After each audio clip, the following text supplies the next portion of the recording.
Hola mi querido amigo, qué alegría poder hablar contigo, saludarte. El título es interesantísimo, dice, cuando tu mundo se cae a pedazos. Y yo no sé, querido, pero mientras caminemos en el valle de este mundo, en este desierto de dolor, de injusticia, de violencia, este desierto de pecado, por eso tenemos que orar siempre que Cristo venga luego para que le coloque un punto final a la historia y la miseria de este mundo. Pero en este mundo muchas veces vas a sentir que tu mundo se cae a los pedazos. Tal vez en este momento, porque mira, yo estoy aquí, no veo tu rostro, pero sé que estás ahí. Y no te conozco, no sé quién eres. Pero tal vez en este momento tu mundo literalmente se está cayendo a los pedazos.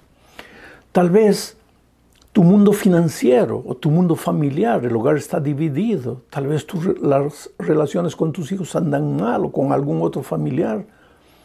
Tal vez tu mundo personal, tu mundo existencial anda mal. ¿A qué le llamo mundo existencial? Es que tu relación contigo mismo llega a un momento en que sientes una sensación de vacío, de desesperación, de miedo. Sientes que nada encaja en tu vida, que todo te va mal y te preguntas, ¿pero por qué? Y te sientes como abandonado por Dios, en fin, sientes que tu mundo se cae a los pedazos. Entonces, esta semana vamos a estudiar el capítulo 7 de Isaías y vamos a estudiar principalmente la historia del rey Acaz, el mensaje que Dios le mandó a Acaz, rey de Israel. Acaz, al rey del pueblo de Judá. Acaz estaba desesperado, estaba asustado porque sentía que su mundo literalmente se caía a los pedazos. ¿Y por qué? Es que Acaz era un rey malo, había sido un rey malo. Se atrevió a ofrecer a sus propios hijos como sacrificios humanos para dioses paganos. Ahora mi pregunta es, ¿cómo es que Acaz fue un rey malo si él dice el texto bíblico? Voy a leer el capítulo 7, versículo 1 para que entiendas. El texto dice así: aconteció en los días de Acaz, este rey malo, hijo de Jotán, pero Jotán había sido un rey bueno, hijo de Uzías, también había sido un rey bueno, aunque murió leproso. Aconteció, dice, en los días de Acaz, hijo de Jotán, hijo de Uzías, rey de Judá, que Rezín, rey de Siria, y Peca, hijo de Remalías, rey de Israel, subieron contra Jerusalén para combatirla, pero no la pudieron tomar. Ahora te voy a explicar, porque aquí hay una ensalada de nombres que de repente tú te vas a perder. Y yo siempre digo que aunque la Biblia es un libro de historia, tiene historia, su propósito no es hacer historia simplemente. Aunque tiene datos geográficos, su propósito no es hacer geografía. Aunque tiene literatura y poesía, su propósito no es hacer literatura ni poesía. Y ni siquiera es el propósito de la Biblia hacer teología, aunque tiene teología. El propósito de la Biblia es traer el mensaje de Dios para ti, para decirte, hijo, aunque tu mundo se esté cayendo a los pedazos, yo estoy aquí, yo te amo. Yo no soy indiferente a ti. Y no importa que te hayas ido de mí, no importa que me hayas negado, no importa que hayas vivido como sea, pero si estás desesperado, yo estoy aquí, yo te puedo ayudar. Yo estoy presente en tu vida. Es solo abrir los ojos y mirarme. Es solo arrepentirte, reconocer la vida errada que has vivido y volver tus ojos para mí. Y yo estoy listo a extenderte la mano. Bueno, entonces, el mensaje que Dios le mandó al rey Acaz a través de Isaías es un mensaje que te sirve para ti también hoy. Pero para esto hay que conocer un poco la historia y te voy a explicar todo el contexto para que tú entiendas. El pueblo de Dios estaba dividido en dos reinos. 10 se habían ido a Samaria, al norte, y eran conocidos como el pueblo de Efraín, el reino del norte, el pueblo de Israel, en fin, 10 en el norte, en Samaria. En Jerusalén se habían quedado 2, la tribu de Judá y la tribu de Benjamín. Y ellos son conocidos como el reino del sur, el reino de Judá, el pueblo de David, el pueblo de Jerusalén. 2 grupos. El reino del norte, el reino del sur. Israel y aquí abajo Judá. En lugar de reconocer que eran hermanos, vivían peleando. Especialmente el reino del norte, Efraín, Israel, atacaba al reino del sur. En varias ocasiones lo había atacado, no le había ido bien. Ahora, ¿qué había pasado? El rey del norte, de Israel, o de Efraín, como quieras llamarle, que se llamaba Peca, acabé de leer el texto bíblico, se llamaba Peca, hijo de Remalías. Este rey, al no poder derrotar a Judá, ¿qué hizo? Se alió con Siria.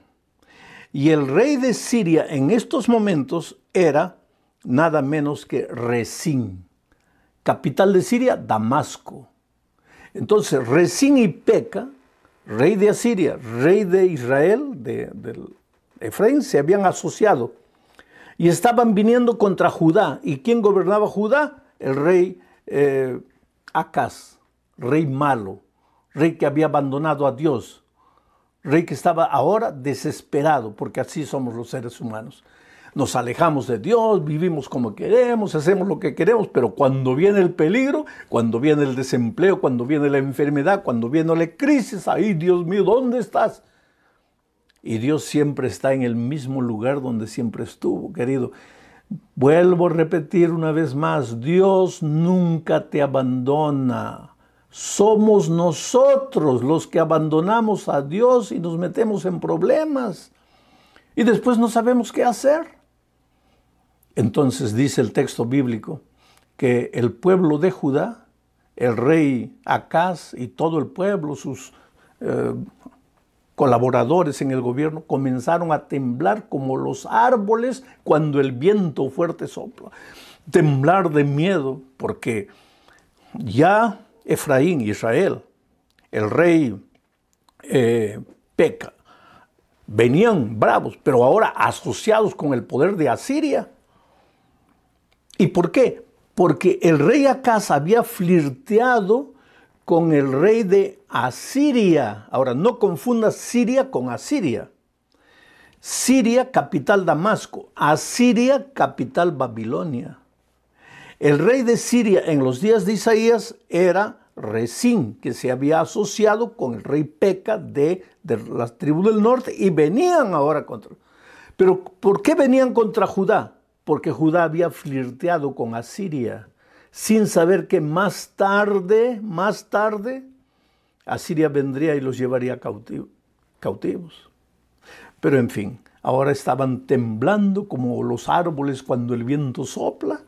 ¿Y qué hace Dios? Dios no es indiferente, querido, a los seres humanos. Por más malos que hayan sido, Dios no es indiferente. Nunca es indiferente contra el dolor humano. El problema es que Dios no puede intervenir en las vidas sin permiso de los seres humanos. Él no puede derrumbar la puerta de tu corazón y entrar a tu vida y arreglar tu vida. Tú tienes que abrir. Él toca la puerta. Pero si tú no quieres, ¿qué puede hacer Dios? Entonces entramos a la segunda parte de este estudio. En esta segunda parte vemos que Dios manda un mensaje para el rey Acaz, que está temblando con miedo de la coalición de Siria con Israel y que venían ahora para destruirlos. Ahora, es interesante, voy a volver un poquito a la primera parte, porque el texto dice, voy a leer de nuevo el texto, dice así, versículo 1, aconteció en los días de Acaz, hijo de Jotán, hijo de Usías, rey de Judá, que Rezín, rey de Siria, y Peca, hijo de Remalías, rey de Israel, subieron contra Jerusalén para combatirla, pero no la pudieron tomar. No pudieron tomar Jerusalén, pero hicieron mucho daño. Y si tú lees el segundo libro de los Reyes, segundo libro de Crónicas, tú vas a ver que en esta invasión ellos llegaron, no destruyeron la ciudad, no tomaron la ciudad, pero mataron 120,000 hombres de los judíos y se llevaron 200,000 cautivos. Después un profeta le dijo a Israel que devuelva a los cautivos y ellos volvieron. Es interesante conocer la historia bíblica. Pero el mensaje de Dios en esta ocasión es para un rey tembloroso, para un rey que se portó mal, que anduvo en sus propios caminos, que ahora está desesperado, que ahora no sabe qué hacer.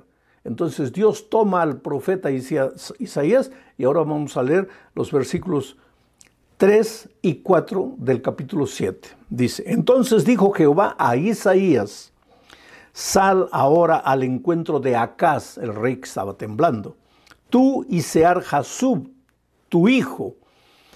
Sear-Jasub que decía, un remanente regresará. Eso quería decir Sear-Jasub, hijo de Isaías. Vuelvo al texto. Entonces dijo Jehová a Isaías, sal ahora al encuentro de Acaz, tú y Sear-Jasub, tu hijo, al extremo del acueducto del estanque de arriba, en el camino de la heredad y del lavador. Y dile, guarda y repósate, no temas ni se turbe tu corazón a causa de estos dos cabos de tizón que humean por el ardor de la ira de Rezín y de Siria y del hijo de Remalías. Interesante. Voy a comentar el texto. El rey Acaz estaba temblando, entonces Dios le dice a Isaías, ve, lleva a tu hijo. ¿Cómo se llamaba el hijo de Isaías? Sear-Jasub. ¿Y qué quería decir? Un remanente volverá. Quiere decir, Dios estaba recordándole que al rey Acaz y a todo el pueblo de Israel, que era un pueblo pecaminoso también porque andaba en los caminos del rey, a través del nombre de Sear-Jasub, que quería decir un remanente volverá, Dios les estaba diciendo, aunque el pecado quiera meterse a la iglesia, aunque muchos de mi pueblo se vayan por sus propios caminos, siempre en todos los tiempos yo tengo un pequeño remanente de hombres y mujeres fieles, hombres y mujeres que no se dejan contaminar por el pecado. No digo que no son seres pecaminosos, porque traen naturaleza pecaminosa, pero a pesar de sus flaquezas, a pesar de la carne, a pesar de sus tendencias humanas, son fieles a los principios de Dios. Dios en todos los tiempos tuvo un pueblo remanente. Oh querido, tú y yo debemos hacer una oración a Dios. Señor, ayúdanos a formar parte de ese remanente fiel, que a pesar de nuestras luchas, de nuestra propia humanidad, busquemos tu rostro todos los días para formar parte de ese lindo remanente, de ese remanente que te espera con fe. Bueno, Isaías se dirigió. Ahora hay una parte de este texto que quiero leer de nuevo y te voy a ir explicando. Dios le dijo a Isaías, ve hasta el fin del acueducto de arriba. Interesante que la palabra acueducto en hebreo es la palabra bereká, que quiere decir bendición. O sea, Dios le estaba diciendo a Isaías, ve al fin de la bendición. Al fin de la bendición. Un acueducto, Jerusalén era rodeado por un acueducto. Ese acueducto llevaba vida, llevaba agua, llevaba gracia, llevaba salvación al pueblo, porque si no el pueblo se moriría de sed. Pero en algún punto del acueducto, el pueblo tenía que abrir la llave para tomar el agua, para sacar el agua, para recibir el agua. Es interesante que Dios le dice a Isaías, ve, lleva a tu hijo y ve al fin del acueducto, o sea, donde el pueblo se concentra para recibir el agua. Y acueducto, en hebreo, vuelvo a repetir, es la palabra bereká, ve al fin del canal de las bendiciones. ¿Y dónde es el canal de las bendiciones? ¿Dónde es el fin del canal de las bendiciones? El territorio de la bendición, el Señor Jesucristo. Es interesante esto. Dice, ve al acueducto del estanque que está encima, que está arriba. Y la palabra hebrea para arriba significa altísimo. Es usado 18 veces en el Antiguo Testamento, el altísimo, para referirse a Dios como altísimo. O sea, todo esto quiere decir una cosa. Dios le estaba diciendo a Isaías, te vas a encontrar con el rey Acaz que está desesperado, que está temblando, pero te vas a encontrar con él en el lugar de la bendición, en el lugar donde yo estaré presente, más adelante en la persona del Señor Jesucristo, al lugar del Dios Altísimo. Ahí te vas a encontrar con el rey tembloroso, pecador.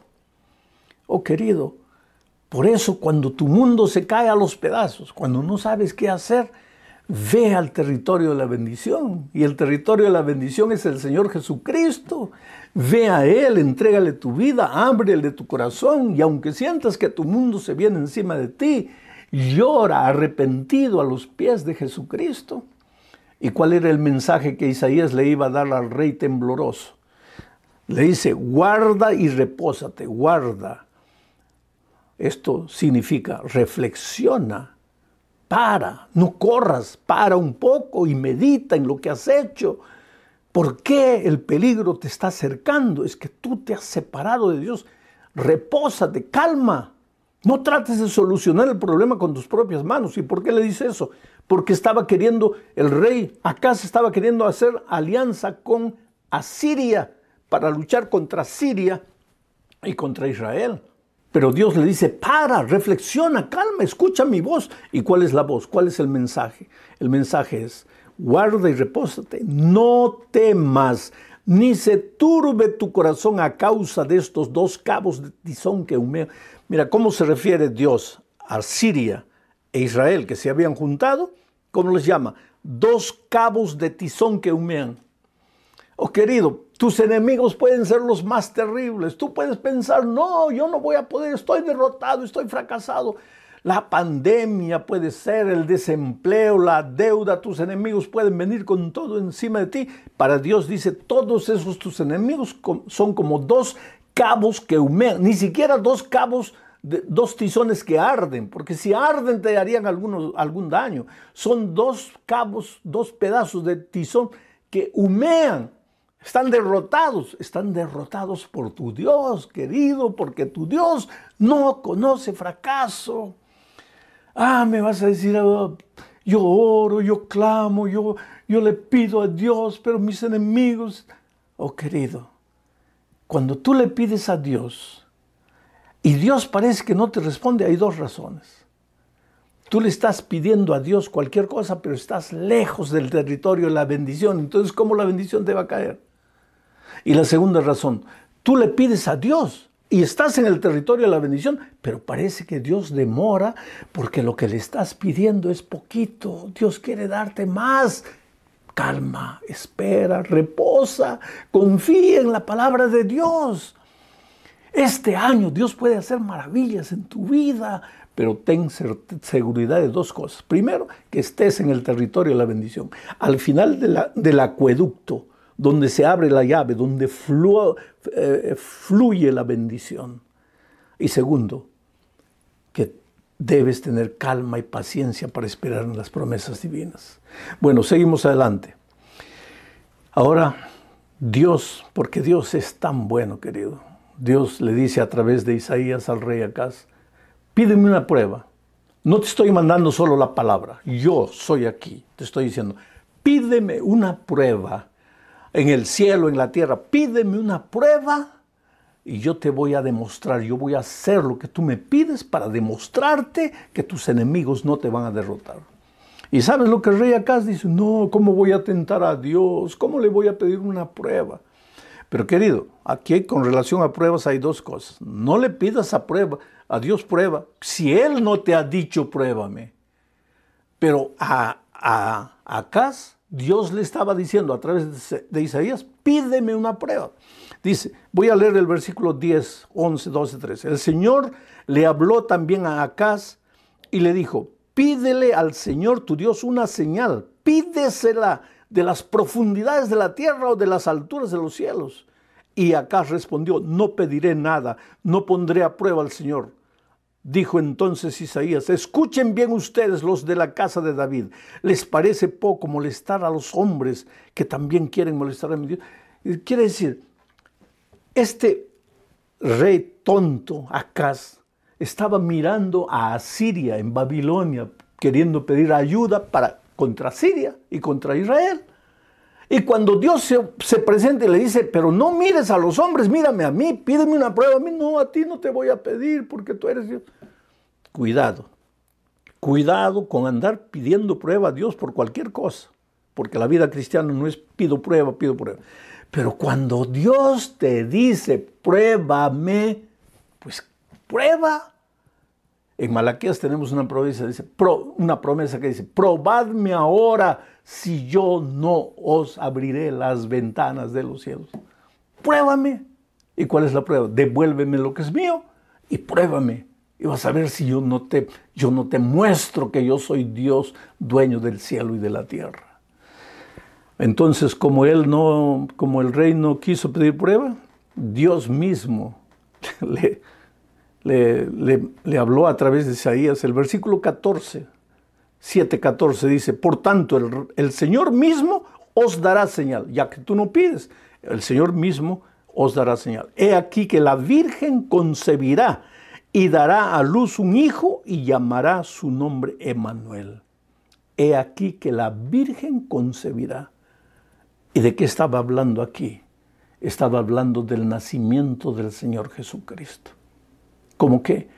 Como una prueba, el nacimiento virginal. Esto es imposible. Es imposible. Como si yo te dijera, estoy embarazado. ¿Cómo que embarazado? Si yo soy hombre, ¿cómo me voy a quedar embarazado? Eso es imposible. Es imposible. Y en los tiempos del pueblo de Judá, que una virgen que no había conocido varón dijera, estoy embarazada, eso era imposible. Desde el punto de vista científico, imposible.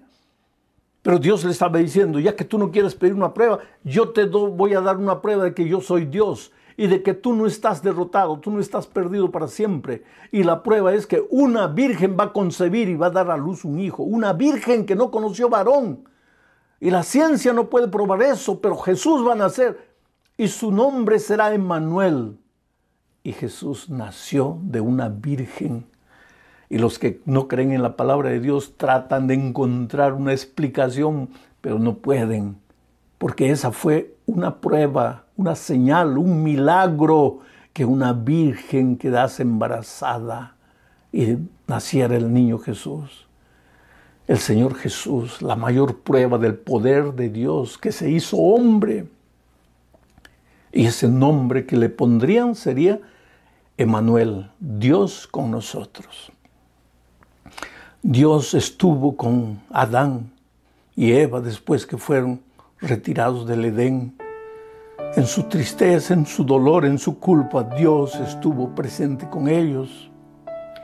Dios estuvo presente con Jacob mientras caminaba al desierto, después de haber engañado a su padre. Dios estaba presente con él.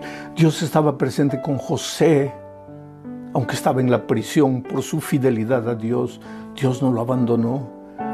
Dios estuvo presente con Daniel en la cueva de los leones. Estuvo presente con los amigos de Daniel en el horno ardiendo.